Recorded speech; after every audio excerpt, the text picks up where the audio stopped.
दोस्तों नमस्कार, आदाब, सत श्री अकाल। उर्मिलेश संवाद के इस कार्यक्रम में आपका बहुत बहुत स्वागत है। मैं हूं उर्मिलेश। आज हम एक ऐसी घटना पर चर्चा करने जा रहे हैं जो इस देश के सेकुलर संविधान पर बहुत गंभीर एक टिप्पणी है,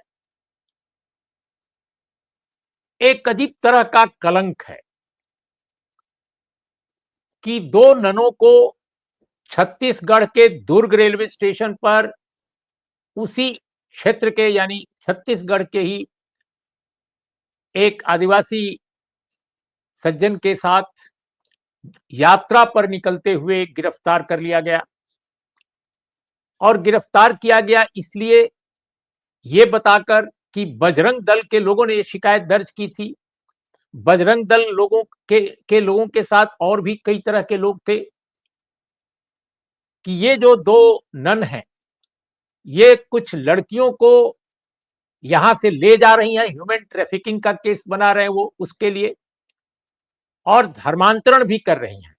यानी धर्मांतरण और ह्यूमन ट्रैफिकिंग दोनों का मामला बना दिया गया और उनको गिरफ्तार कर लिया गया बगैर किसी पड़ताल के। जबकि जिन दो लड़कियों की बात आई है उनके पास बाकायदा इस बात के कागजात थे कि वो अपनी मर्जी से अपने जो अभिभावक हैं, फैमिली के मेंबर्स हैं, उनकी इजाजत से जा रही हैं आगरा के इलाके में कहीं पर घर में काम करने के लिए, रोजगार के लिए। और उसमें उन ननों ने सहयोग किया था क्योंकि वहां उनके कॉन्टेक्ट्स थे। सवाल यह है कि आप रोजगार देंगे नहीं लोगों को, और जहां रोजगार लोग पा रहे हैं किन्हीं कारणों से, तो आप उनको ह्यूमन ट्रैफिकिंग का मामला बना रहे हैं। रोजगार नहीं देंगे लेकिन रोजगार दिलाने वालों को गिरफ्तार कर लेंगे और रोजगार पाने वालों पर गिरफ्तार केस चला देंगे। कमाल की बात है। तो यह हुआ है उस छत्तीसगढ़ में जहां पर एक आदिवासी समाज के मुख्यमंत्री बताए जाते हैं। बजरंग दल को यही एक काम मिल गया है। बजरंग दल ने उड़ीसा से लेकर छत्तीसगढ़ में और क्या क्या किया है इसके बारे में पूरा देश जानता है। लेकिन इन दिनों जो हालात हैं समाज में, देश में, बहुत सारे लोग जानते हुए भी अनजान बन रहे हैं। तो हम इसी विषय पर बात करेंगे क्योंकि इस विषय पर संसद से लेकर सड़क तक काफी शोर शराबा मचा है और बहुत ही पॉजिटिव ढंग से पार्लियामेंटेरियंस ने, अलग अलग राजनीतिक दलों के लोगों ने, हर प्रमुख राजनीतिक दल के लोगों ने, यहां तक कि उस भारतीय जनता पार्टी के कुछ लोगों ने भी इस घटना पर बहुत रोष प्रकट किया है छत्तीसगढ़ की भाजपा सरकार के खिलाफ, बजरंग दलियों के खिलाफ और उन लोगों के खिलाफ जो भगवा ध्वज लहराते हुए ये सारे काम करते हैं। स्वयं बीजेपी के कुछ लोगों ने, केरल की भारतीय जनता पार्टी बहुत पशोपेश में है क्योंकि वो तो सपना देख रहे हैं कि न जाने क्या कर लेंगे इस बार चुनाव में। तो केरल में क्या हो रहा है, दिल्ली में क्या हो रहा है, दुर्ग में क्या हो रहा है, छत्तीसगढ़ में यानी छत्तीसगढ़ में क्या हो रहा है, इस बारे में हम इसी विषय पर बात कर रहे हैं। हमारे साथ एक बहुत खास मेहमान आज जुड़ रहे हैं जो इस पूरे प्रकरण को बहुत अच्छी तरह जानते हैं। स्वयं वो केरल के रहने वाले हैं लेकिन पूरा देश ही घूमते रहते हैं, वो दिल्ली में रहते हैं। हमारे साथ हैं वीके चेरियन, बहुत senior journalist, writer and film maker. Cherian साहब, आपका बहुत बहुत स्वागत है हमारे इस कार्यक्रम में। हम अपनी इस टिप्पणी के साथ आपके लिए पूरा शो अब ओपन करते हैं। आप अपनी बात कहें कि इस मुद्दे को आप कैसे देख रहे हैं और घटना के बारे में थोड़ी जानकारी हमारे दर्शकों को देते हुए लेटेस्ट क्या पोजीशन इस मामले में है, कृपया बताएं। लेटेस्ट ये कि होम मिनिस्टर जो अमित शाह जी ने 2 हफ्ते पहले केरला में जाके बीजेपी का स्टेट हेडक्वार्टर्स, एक बड़ा बिल्डिंग, आलिशान बिल्डिंग त्रिवेंद्रम में ओपन किया था।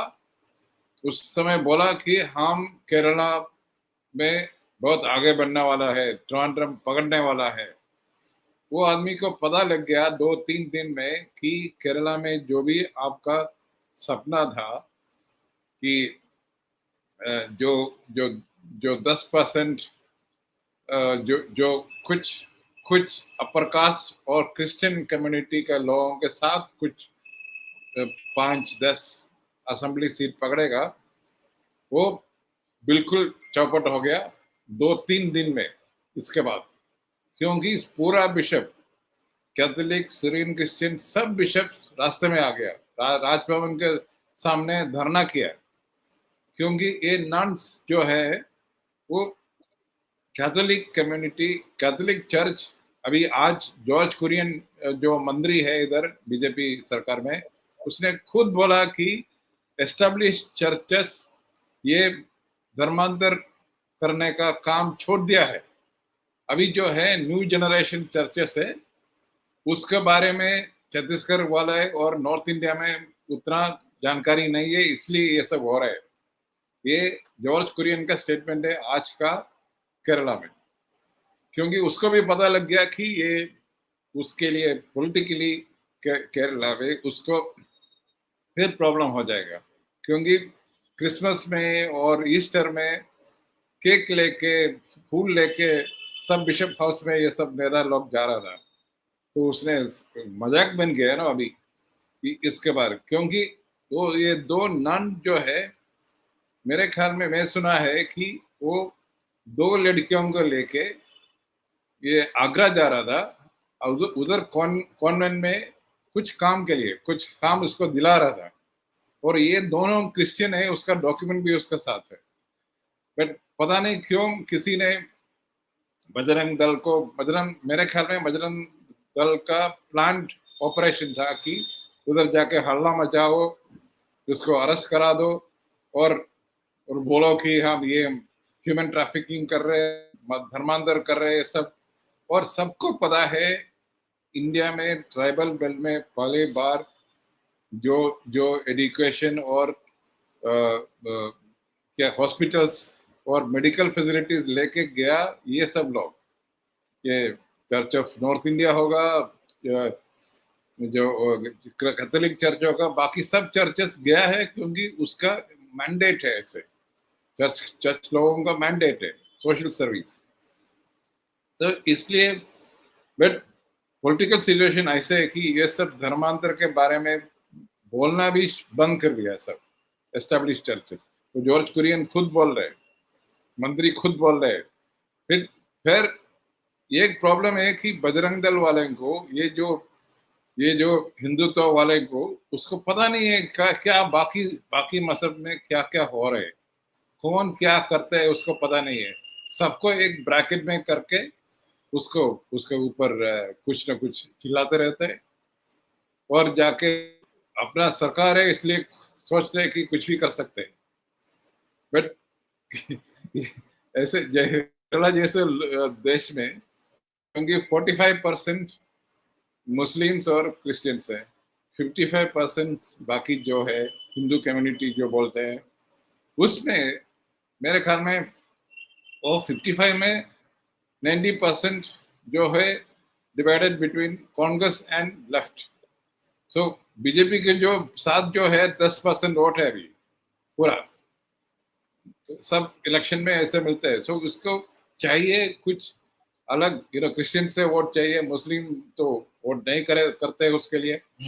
तो ये बहुत कोशिश कर रहा था 2-3 साल से, फिर वो सब एक बजरंग दल का एक एक्टिविज्म से पूरा खत्म हो गया 2-3 दिन में, क्योंकि पूरा सीनियर बिशप्स सब राजभवन मार्च में सब था, वो भी चिल्ला के नहीं है, मुंह बंद करके चले गए। वो बोला कि ये हमारा देश नहीं है, ऐसे हमारा देश में हो रहे, ये हमारा प्रोटेस्ट है करके। और सब जो बीजेपी को ओपनली सपोर्ट करता था, ओब्लिकली सपोर्ट करता था, वो सब आके चिल्लाना शुरू किया, सब मलयालम टेलीविजन में। कल 2 दिन का ये टेलीविजन डिस्कशन देखेगा तो सब आके चिल्ला रहे। और जो 2-3 क्रिश्चियन पॉलिटिकल लीडर्स उधर चला गया था, एक बड़ा वोकल आदमी था, वो बिल्कुल गायब है। ये पीसी जॉर्ज करके एक बड़ा वोकल नेता था वो, बीजेपी में चला गया, उसका बेटा को एक लॉयर है उसको वाइस प्रेसिडेंट बनाया केरला यूनिट का। वो सब बंद चुप है।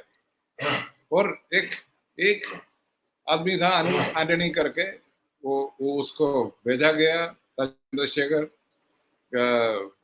दुर्ग में, और उसने जाके बात किया और उसने बोला कि एक मिस्टेक है, वो उसको जल्दी जल्दी बेल मिलेगा।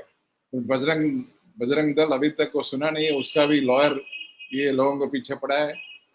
ये डेलीगेशन सब उधर गया, वो सब आज भी कोई बोल रहा था कि उसका ये नन्स जो है वो 50s और 60s का लोग है, और उसका उसको उसको क्या है, जमीन में रात को सोना पड़ता है, उसको प्रॉब्लम होता है।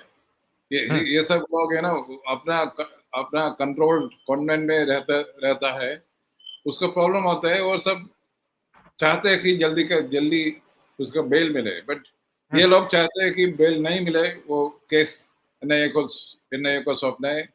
पता नहीं क्या ये एनआईए को सौंपने के लिए उसमें क्या है, किसी को पता नहीं है। ह्यूमन ट्रैफिकिंग करके बोल रहे हैं। जो आपने जो बोला कि किसी को नौकरी दे रहे हैं, उसको लेके जा रहे हैं। नहीं तो क्या करते हैं लोग, बोलते हैं अच्छा तुम आगरा में आके ज्वाइन करो, ये जाके लड़कियों के लेके खुद जा रहे नौकरी देने के लिए, उसको नौकरी में लगाने के लिए, वो उसको लिए ह्यूमन ट्रैफिकिंग बोल रहे हैं। कोई अभी अभी कुछ नौकरी होगा तो भी कोई ऐसे काम करेगा? अभी कभी नहीं करेगा, क्योंकि क्यों लोग रिस्क लेना है ऐसे ऐसे माहौल में। ये प्रॉब्लम, ये पूरा क्रिमिनलाइज कर रहे हैं हर एक चीज को। तो बहुत मेरे ख्याल में बहुत नीच ये काम है ये जो कर रहे हैं ये लोग। क्योंकि ये नॉट ओनली दैट, मेरे ख्याल में बजरंग दल अभी एक्टिव हो गया। ग्राहम स्टेन्स का जो मर्डर है, अभी एक ही आदमी जेल में, उसको भी रहा करने के लिए कोशिश कर रहे हैं। ये पता नहीं क्या ओडिशा में बीजेपी का गवर्नमेंट है, इसलिए कुछ भी कर सकते हैं। एक आदमी को छोड़ दिया, दूसरा को भी जो प्राइम एक्यूज है उसको भी छोड़ने के लिए कोशिश कर रहे हैं बजरंग दल। तो ऐसे बजरंग दल का लोगों को मेरे ख्याल में पता नहीं क्यों बीजेपी इसका इतना भाव देते हैं। तो उससे डरते हैं क्या बीजेपी? अब खुद सरकार में है, वो चाहिए तो उसको सीधा कर सकते, वो नहीं करते। वो जो उसको लीड किया, एक एक औरत आके टेलीविजन टेलीविजन सब में चिल्ला रहे, और नन्स को हाथ दिखा रहे मारेगा करके। ये सब ये टोटली मॉब मॉब लिंचिंग जो बोलते हैं ना, वो ही है। ये सब ये लोग कर रहे हैं। It's very sad. जी, लेकिन जो आपने सिनेरियो बताया, जो परिदृश्य अभी केरला की राजनीति का है या केरल के समाज का है, जो एक प्रोटेस्ट की आवाज वहां उठी है और सारे लोग एकजुट है, चाहे लेफ्ट हो, चाहे यूडीएफ हो, चाहे इवन बीजेपी के नेता, जैसा आप बता रहे हैं। और बीजेपी के जो नेता आ, आ, थोड़े बहुत शांत है, वो भी गायब है, मतलब वो भी बोल नहीं रहे हैं पक्ष में या विपक्ष में, चुप है, गायब है सीन से। तो और जो बोल रहे हैं वो सारे के सारे लोग खिलाफ बोल रहे हैं उनके, जो जो लोग बजरंग दल के जिन्होंने ये सब किया। लेकिन सवाल इस बात का है कि केरल में तो ये संभव है, लेकिन उस छत्तीसगढ़ में जहां ये घटना घटी है, आपके हिसाब से वहां क्या होना चाहिए जिससे कि इस तरह की घटनाएं न हो सके? जो इस तरह का आक्रामक एक माहौल है, और बजरंग दल को जिस तरह का प्रोटेक्शन वहां पर स्टेट की तरफ से मिलता रहा है और अभी दिखाई पड़ा मिलता हुआ, अभी मैंने देखा कि वहां के लोग डिफेंड कर रहे थे, खासकर शासन में बैठे लोग। तो ये जो पहलू है, ये जो उजागर हुआ है, छत्तीसगढ़ को लेकर जो हालात इस तरह से बिगड़ रहे हैं, इस तरह का एक कम्युनल टेंशन क्रिएट करने का कोशिश हो रहा है, विभाजन पैदा करने की कोशिश हो रही है, उसके बारे में एक जर्नलिस्ट के तौर पे आप क्या कहेंगे? मैं आपका एक मेमोरेंडम के बारे में बोलना चाहते हैं। क्योंकि पोप का foreign minister, pope Vatican city एक छोटा राज्य है ना, उसका एक फॉरेन मिनिस्टर, एक बिशप दिल्ली में आया था 2 हफ्ते पहले, उसको यूनाइटेड क्रिश्चियन फोरम एक मेमोरेंडम भेज दिया और उसमें बोल रहे कि last year 834 incidents of violence against Christians India में हो गया है। वो 834 834 हाँ, उसमें ज्यादातर जो हो रहे उड़ीसा, छत्तीसगढ़, एमपी और महाराष्ट्र भी। अभी महाराष्ट्र में एक बीजेपी एमएलए सांगली में बोला कि कोई भी पादरी को मारेगा तो मैं 5 लाख दे देगा, सेकंड दूसरा बार मारेगा तो 3 लाख मारेगा। ऐसे लोग खुलेआम बात कर रहे हैं और प्रशासन कुछ नहीं कर रहे। उसका मतलब ये है कि प्रशासन का टैसिट सपोर्ट ये लोगों को है और ये लोग सोच रहे कि they can do anything and get away with it. नहीं तो ये सब नहीं होगा। क्यों? और पता नहीं क्या है वो ये क्रिश्चियंस के ऊपर इतना जबरदस्त उसका अभी क्या पता नहीं।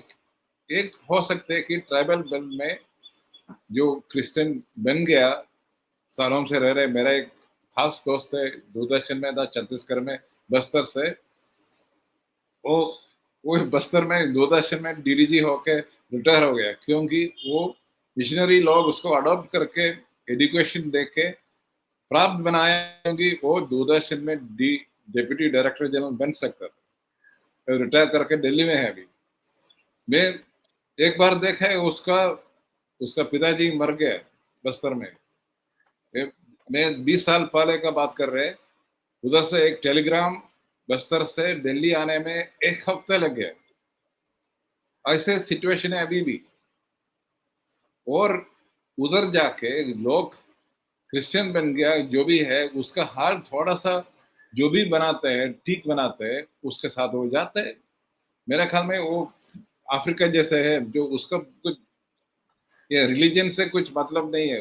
अपना हाल अपना लाइफ थोड़ा सा अच्छा बना सकते हैं, जो भी है उसके साथ वो साथ देते हैं।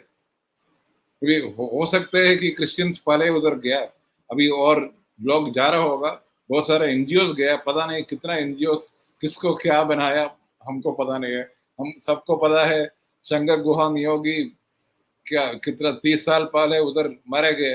वो कोई धर्मांतरण के लिए नहीं गया, वो उधर का वर्कर्स का हालत ठीक करने के लिए गया था, माइंस वर्कर्स का। तो ऐसे बहुत सारे लोग हैं, पता नहीं क्यों ऐसे सबको एक रिलीजियस ट्विस्ट देके जो भी जो भी जो पिछले लोगों का जो हालत है उसको ठीक करने वालों को पीछे ये लोग पढ़ते हैं। ये किसी को अच्छा बनाना, लाइफ अच्छा बनाना किसी एक आदमी का सरकार का काम बिल्कुल एक्सक्लूसिव नहीं है। डेमोक्रेसी में, वेलफेयर स्टेट में सबको अपने आप को, सब ऑर्गेनाइजेशन को एक जिम्मेदारी है। तो रिलीजियस लोग करते हैं और बहुत सारा सोशल ग्रुप्स करते हैं, पॉलिटिकल लोग करते हैं, सरकार भी करते हैं। तो उसमें पता नहीं क्यों ऑब्जेक्शन क्यों करना है। वो पूरा एक ही मतलब है कि इंडिया को एक हिंदू राष्ट्र बनने के लिए ये लोग चाहते हैं।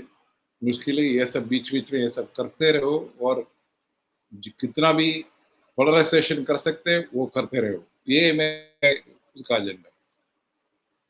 अच्छा, ये आप देख रहे हैं कि जो ट्राइबल इलाके भारत के हैं, आपने स्वयं राज्यों का नाम लिया, आपने छत्तीसगढ़ का नाम लिया, आपने उड़ीसा का नाम लिया, आपने और भी कई स्टेट्स का नाम लिया, महाराष्ट्र का भी नाम लिया। महाराष्ट्र में भी कुछ इलाके ऐसे हैं जहां ट्राइबल्स हैं। तो हमने देखा है कि इन इलाकों में जो क्रिश्चियनिटी है उसका भी एक प्रवेश काफी पुराना है और जाहिर है उन्होंने सेवा भाव वहां दिखाया है। लेकिन हाल के वर्षों में हमने देखा है कि कुछ वर्षों से, कुछ दशकों से जो संघ परिवार के संगठन है वो भी काफी एक्टिव हैं। उन्होंने भी अपने ढंग से स्कूल वगैरह चला रहे हैं। अब ये अलग बात है कि उनकी जो शिक्षा है, उनका जो विचार है वो अलग है, दूसरे लोगों का अलग है। बहुत सारे ऐसे भी लोग हैं जो हिंदू धर्मावलंबी हैं, कुछ लोग हैं जो सरना धर्म के मानने वाले हैं। सरना धर्म जो आमतौर पे आदिवासियों का अपना एक रास्ता माना जाता है, धार्मिक रास्ता। तो अलग अलग स्ट्रीम्स के लोग हैं। बेहतर हो कि सब लोग बिना किसी कॉन्ट्रडिक्शन के, बिना किसी कन्फ्लिक्ट के अपना अपना काम करें। लेकिन हमने देखा है कि जो इस तरह के हिंदुत्ववादी संगठन हैं, वो दूसरे जो धर्मावलंबी हैं उनसे कन्फ्लिक्ट में उतर आते हैं। जो घटना आप हुई है या जो घटनाएं जिनका आपने जिक्र किया, वो इसका उदाहरण है। आपको क्या लगता है, ये जो हाल के वर्षों में हिंदुत्ववादी संगठनों का आदिवासी इलाकों में दाखिल होना है, क्या इससे एक नई एक चुनौती सामने आ रही है शांति के लिए और एक बेहतर भाईचारा के लिए? क्या लगता है आपको? मेरे और ख्याल में समाधान फिर क्या है, और सोल्यूशन क्या इसका है, समाधान क्या है? ये टारगेटेड एक्टिविटी है मेरे ख्याल में। ये लोग क्यों नागालैंड और मिजोरम में नहीं जाते? उधर 90% क्रिश्चियन, ट्राइबल लोग क्रिश्चियन बन गए। ये सब बन गया ब्रिटिश का टाइम में। उधर कोई नहीं जाता था ये सब इलाका में। सेंट्रल इंडिया में कितना लोग जाता था। अभी भी नक्सलाइट्स को उधर मार रहे, क्यों? नक्सलाइट उधर कॉन्सोनेट कैसे हो गया? क्योंकि ट्राइबल्स का हालत इतना खराब था कि लोग उधर जाके उसके बीच में काम करना शुरू किया, और जो उधर का जो वेस्टर्न इंटरेस्ट है उसको उसको टक्कर दे दिया, और फिर वो कॉन्फ्लिक्ट बन गया, बन के आ रहे 30-40 साल से। ये सब हम सब देख रहे हैं। बट ये लोग जो चर्चेस का लोग है, ये मिशनरी लोग है, वो सब उसके लिए कोई किसी को टक्कर देने के लिए नहीं जा रहे। वो जो लोग उधर, जो आदमी लोग है, उसका हालत थोड़ा सा ठीक करने के लिए जा रहे हैं। तो उसके लिए कंपटीशन क्या है पता नहीं है मेरे को। आपको ये सब करना है तो आप जाके करिए। आप पूरा उसको हालत ठीक करेगा तो कोई उधर जाके काम और नहीं करेगा, किसी को धर्मांतर नहीं करेगा। आप नहीं कर रहे, आप ऐसे लोगों को छोड़ रहे, कोई जाके उसको हालत ठीक करने के लिए कोशिश कर रहे हैं। बीच में हो सकते है कोई इधर आ गया, इस धर्म में चला गया, उसका वो लोगों को क्यों क्यों आप दोषी मान रहे हैं? तो क्योंकि आपके मुताबिक जो लेटेस्ट खबर है कि उनको बेल मिलने जा रहा है। ये आज केरला का जेएमबी लोग है, होम मिनिस्टर को मिला है। मेरे ख्याल में केरला से भी, केरला बीजेपी चीफ राजीव चंद्रशेखर बहुत स्ट्रांगली बोल दिया ये गलत काम हो रहा है। उसने भी रिपोर्ट किया होगा कि ऐसे करेगा। तो केरला में कल शाम को राजभवन में धरना था बिशप लोगों का। तो इसलिए उसको भी पता लग गया कि ये हम लोग जो पॉलिटिकल माहौल बनना चाहते हैं वो सब बिगड़ रहे, इसलिए शशि थरूर दिखाई नहीं पड़े, एमपीज के डेलीगेशन में दिखाई नहीं पड़े वो। शशि थरूर को केरला में भी वो इग्नोर कर रहे, इधर भी इग्नोर कर रहे, क्या करें? वो बहुत बड़ा देशभक्त हो गया बीच में, तो हम कोई कुछ नहीं कर सकते, क्योंकि वो अपना एजेंडा फॉलो कर रहे हैं, बाकी लोग उसको छोड़ के आगे आगे जा रहे हैं, क्या करें? चलिए, अच्छा लगा आपसे बात करना, और हम भविष्य में भी बात करते रहेंगे। लेकिन हमारा मकसद यही है इस बातचीत का कि पूरे देश में शांति और सद्भावना रहे, धार्मिक समुदायों के बीच किसी तरह की कटुता न रहे, किसी तरह का कन्फ्लिक्ट न रहे, सेवा भाव का कंपटीशन हो। कौन कितनी अच्छी सेवा कर रहे, कौन कितना अच्छा सर्विस दे, कौन कितना अच्छा एजुकेशन दे गरीबों को, पीड़ित वंचित तबकों को रोजगार के अवसर कैसे मुहैया कराया जाए, इन चीजों में कंपटीशन होना चाहिए, कन्फ्लिक्ट नहीं होना चाहिए। ये हमारा मकसद है इस तरह के विचार विमर्श का। हमारी किसी धर्मावलंबी से, किसी स्ट्रीम ऑफ रिलीजन से कोई हमको न तो मोह है, न तो कोई हमको उससे नाराजगी है। मनुष्यता के प्रति हमें मोह जरूर है, हम उसके पक्षधर हैं। और मैं समझता हूं कि दोनों ननों के साथ और अन्य लोगों के साथ जो ये बर्ताव किया गया है बजरंग दलियों द्वारा, वो दुर्भाग्यपूर्ण है, निंदनीय है, और इसकी कड़े शब्दों में सरकार में बैठे लोगों को भी भर्त्सना करनी चाहिए, और जो लोग अब तक डिफेंड कर रहे थे उनको सेल्फ क्रिटिसिज्म करना चाहिए। तो आज इतना ही। नमस्कार, आदाब, सत श्री अकाल। Thank you very much mister V K Cherian.